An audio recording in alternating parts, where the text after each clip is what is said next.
Hi, hi everyone. It is me, Sailor Mercury, Amy here, or Sailor Quicksilver here. And today we're going to talk about, did Sailor Moon borrow from the Might Keepers, or did Might Keepers borrow from Sailor Moon?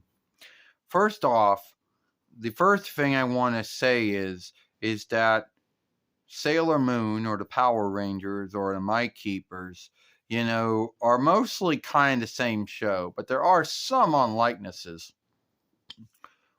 But the most things that are the same between both shows are the shape shifting, and that is the one thing that's the same. Another thing that is the same is that they both fight fiends of the weak.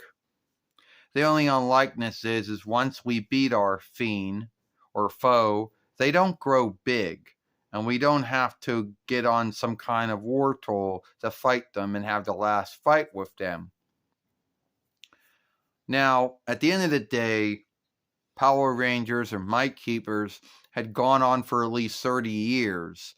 And half of those 30 years, it was done by Siobhan for 8 years, Disney for 9 years, Siobhan for 8 years, and Hasbro going on 6 years. Now, the grounds to why Sailor Moon and the Might Keepers might share things that are the same, or why Sailor Moon might be a little same between it, is that NAOKO TAKEUCHI I don't know if she still is, but at the time she was into Super Sentai or Overshift or whatever the English word for it would be, Overshift, and she wanted to do an all women offshoot of it. And I guess that was kind of how Sailor Moon came into being. Yes, the truth is that Sailor V was the first book, and Sailor Moon kind of offshooted from that. Now, at the end of the day, to say that we borrowed would say a lot of things that were the same between both shows, like, I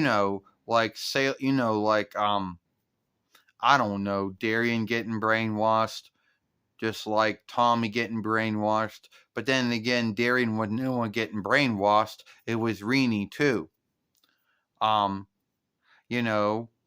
The things that both Queen Beryl and Rita Repulsa would do in the first following and even the two different third followings were kind of the same too. Mostly with the brainwashing of Darian and Tommy. Now there are other things that were kind of the same too. Mostly more near to me, like Billy Crampson and myself both shape-shifting and becoming blue. Yes, him being the mighty shifting blue keeper, and me being Sailor Mercury or Sailor Quicksilver. Both of us being highly wise. No one really seen being highly wise, Both having names that ended with wise. Billy being a shortened take on the German English name William, and Amy most likely being some Latinist Frenchish borrowed name, but ends with a Y. Us being highly wise may have just been something. I don't really think one show said, "Hey, you ever heard this woman by the name of Amy Mizuto or Amy Anderson? Well, we can make Billy Crampson." Now, when it comes to Tommy Oliver, and him being in the Might Keepers on and off for years, two things were kind of the same. Yes, he got brainwashed by Rita Repulsa to become the mighty shifting evil green keeper, but then the brainwash was broken off. But the other thing he had the same was he was always helping the first mighty shifting pink keeper, Kimberly Hart, and later on always helping the two-diff mighty shifting pink keeper, Catherine Hillman. Now you might say that, a man helping a woman, or a man helping a woman out in a farce or film, show, or play is a trope. as much as a woman helping a man is also a trope too. So you could say it was just the same shows having the same kind of tropes. Now, yeah, that need be the same thing that was kind of same between both shows. Now, both shows were owned by the same business. Overteam owned by the Toei business and Sailor Moon half owned by the Toei business, where the Power Rangers or Mike Keepers was then owned by Siobhan, then Disney, then owned by Siobhan Glee, then a Walt Disney business, then Siobhan Wealth Team, and then Hasbro in business.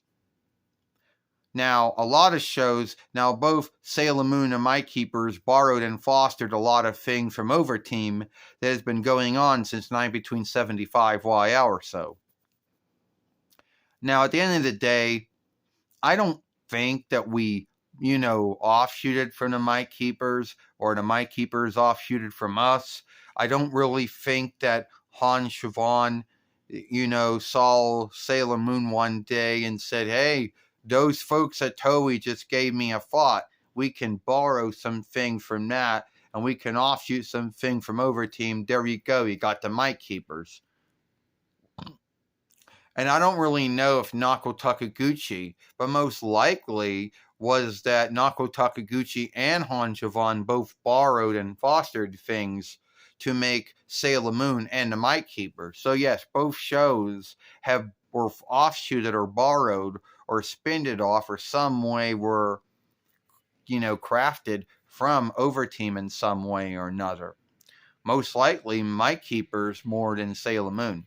At the end of the day, did Sailor Moon offshoot from the Mike Keepers or knock off the Mike Keepers? Or did the Mike Keepers knock off Sailor Moon? I would have to say no. Once again, both shows do have the same kind of tropes going on, like shape-shifting, fighting a fiend of a week or at least a fiend of the day.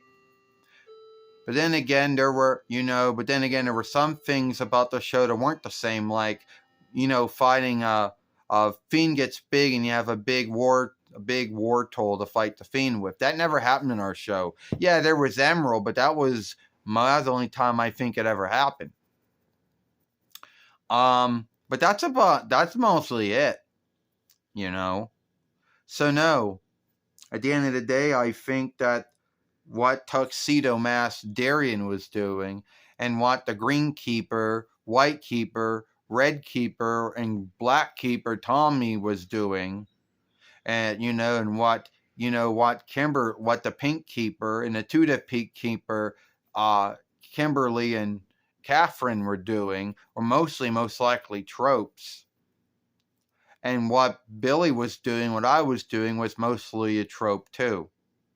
Anyway, if you like this film, then follow us over here at Sailor Moon for Life. Don't forget to share and playlist and thumb up this film. Don't forget to also, give your feedback and thought on this film. Hit that bind and hit that ringer so you can know when the next upload, live stream, or short is done. I, Sailor Mercury, Sailor Quicksilver Amy, and I'll see you later. Goodbye. Farewell. So long.